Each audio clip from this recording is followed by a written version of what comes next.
नमस्कार। मेरी जो आज की कविता है वो एक बहुत ही संवेदनशील विषय पे है। जो हाथरस में उस 19 साल की लड़की के साथ हुआ वो मुझे इस समाज से सवाल करने पर मजबूर कर रहा है। और अपनी कविता के माध्यम से मैं ये सवाल आप लोगों तक पहुंचाना चाहती हूँ।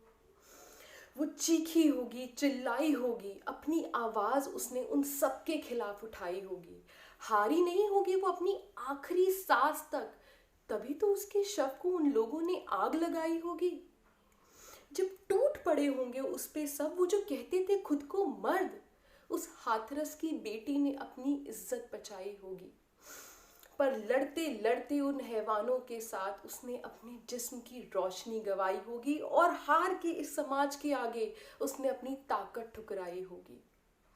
जब अंधेरे की आड़ में अंधकार छा रहा होगा उसे हर उस शख्स का चेहरा याद आ रहा होगा जिसने कभी उससे ये वादा किया था, रक्षा का वचन कभी उसको दिया था। उन सबको उसने पुकार लगाई होगी, पर अपने दर्द से द्वंद्व करते करते उसने अपनी जान गंवाई होगी। सोच के रूह कांप उठे, क्या ऐसी मौत कभी उसने अपने हिस्से चाही होगी? उस बाबा पे क्या बीती होगी जिसको कभी गोद में खिलाया, आज उस लड़की की अर्थी भी उसे छूने ना दी गई। क्या उन पुलिसकर्मियों को जरा भी लज्जा आई होगी जब उन्होंने वो अनकही दास्तां की जुबान अपनी वर्दी के ताकत के तले दबाई होगी।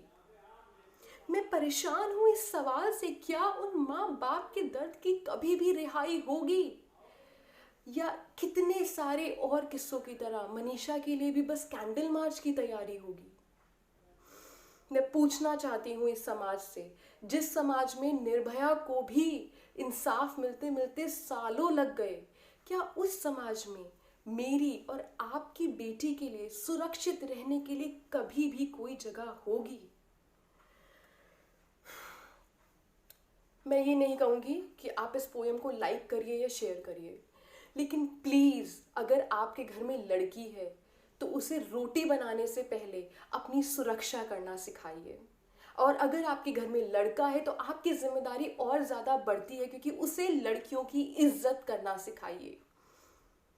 ये समाज उतना ही उन लड़कियों का है जितना लड़कों का। हमें भी जीने की, हंसने की, घूमने की आज़ादी होनी चाहिए। हम डर के नहीं रह सकते। So please please please, Indian parents and Indian society, it's high time कि आप अपने लड़कों को ये सिखाएं कि लड़कियों की इज्जत करें, ना कि लड़कियों को ये सिखाएं कि शाम के 5 बजे के बाद घर से बाहर ना जाएं। Thank you.